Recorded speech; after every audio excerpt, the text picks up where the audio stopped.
চলুন আজকে জেনে নেই জাম্বুরার উপকারিতা ও অপকারিতা। আমরা সবাই তো কম বেশ এটা খেয়ে থাকি আর এটাকে অনেক পছন্দও করি, কিন্তু ভালো দিক আর খারাপ দিক না জেনে শুধু খেলেই তো আর হবে না। চলুন জেনে নেই তাহলে এটার উপকারিতা কি, তারপরে আমরা অপকারিতাও উল্লেখ করব। নাম্বার 1, জাম্বুরাতে প্রচুর পরিমাণে ভিটামিন সি আছে। জাম্বুরা ভিটামিন সিতে ভরপুর, যা রোগ প্রতিরোধ ক্ষমতা বাড়ায় এবং ত্বক ভালো রাখে। নাম্বার 2, এই ফলটি হজম করতে সাহায্য করে। এতে থাকা ফাইবার পাচনতন্ত্র ঠিক রাখে, কোষ্ঠকাঠিন্য দূর করে। নাম্বার 3, এই ফলটি আমাদের ওজন কমাতে সাহায্য করে। কম ক্যালোরি ও উচ্চ ফাইবার যুক্ত হওয়ায় এটি খেলে দীর্ঘ সময় পেট ভরা থাকে। নাম্বার 4, এই ফলটি রক্তচাপ নিয়ন্ত্রণ করে। পটাশিয়াম থাকার কারণে এটি উচ্চ রক্তচাপ নিয়ন্ত্রণে সাহায্য করে। নাম্বার 5, এই ফলটি হৃদরোগের ঝুঁকি কমায়। এই ফলটিতে অ্যান্টিঅক্সিডেন্ট ও ফ্লেভোনয়েড উপাদান হৃদরোগের সুরক্ষা দেয়। 6, এই ফলটি ডায়াবেটিস নিয়ন্ত্রণে সাহায্য করে। ফাইবার গ্লুকোজ শোষণের হার ধীরে ধীরে রক্তে চিনির পরিমাণ নিয়ন্ত্রণে রাখতে সাহায্য করে। কি কি উপকার করে সেটা তো আমরা জেনে নিলাম। চলুন এখন আমরা জাম্বুরার অপকারিতা জেনে নিই।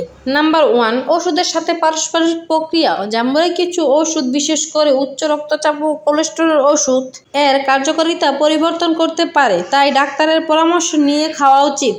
2, অতিরিক্ত খেলে অ্যাসিডিটি হতে পারে। জাম্বুরা অ্যাসিডিক প্রক্রিয়ার কারণে বেশি খেলে গ্যাস্ট্রিক ও অ্যাসিড রিফ্লাকশন হতে পারে। সবচেয়ে গুরুত্বপূর্ণ যে জিনিসটা, নাম্বার 3, কিডনির সমস্যা থাকলে সতর্ক হতে হবে। এতে উচ্চ মাত্রায় পটাশিয়াম থাকে এবং কিডনির সমস্যা থাকলে ক্ষতিগ্রস্ত হতে পারে। তাই আমাদের শুধু খেলেই হবে না, কারণ আমাদের শরীরে অনেক রোগবালাই রয়েছে, সেই সকল সম্পর্কে আমরা ভালো কিছু না জেনে শুধু খেলেই হবে না।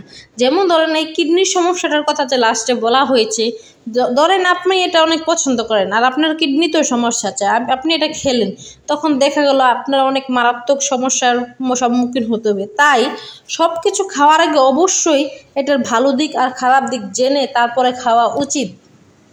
এমনিতে জাম্বুরা অনেক পুষ্টিকর ফল, আমাদের শরীরের জন্য অনেক উপকারী বয়ে আনে, তবে কিছু অপকারও থাকতেই পারে, স্বাভাবিক, কারণ সব কিছুরই একটি ভালো দিক আর খারাপ দিক থাকে। তাই জাম্বুরাতেও রয়েছে কিছু ভালো দিক, কিছু খারাপ দিক, কিন্তু আমরা যদি তার ভালো উপকারিতা ও অপকারিতা জেনে তারপরে এটা গ্রহণ করি, তাহলে আমাদের কোনো সমস্যার সম্মুখীন হতে হবে না, শুধু আমরা উপকারটাই উপভোগ করতে পারবো। তাই যে কোনো কিছু খাওয়ার আগে অবশ্যই আমরা তার ভালো দিক আর খারাপ দিক জেনে তারপরে আমরা সেটাকে গ্রহণ করব।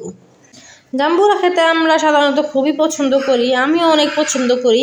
কিছু তো বললাম, এখন লাস্টে একটা দুঃখের কথা বলি। জাম্বুরাটা অনেক শখ করে নিয়ে এসেছিলাম খেতে, কিন্তু জাম্বুরাটা কাটার পরে দেখি জাম্বুরাটা একদমই সাদা আর একদমই মিষ্টি লাগেনি, অনেকটাই তেতো তেতো লেগেছে।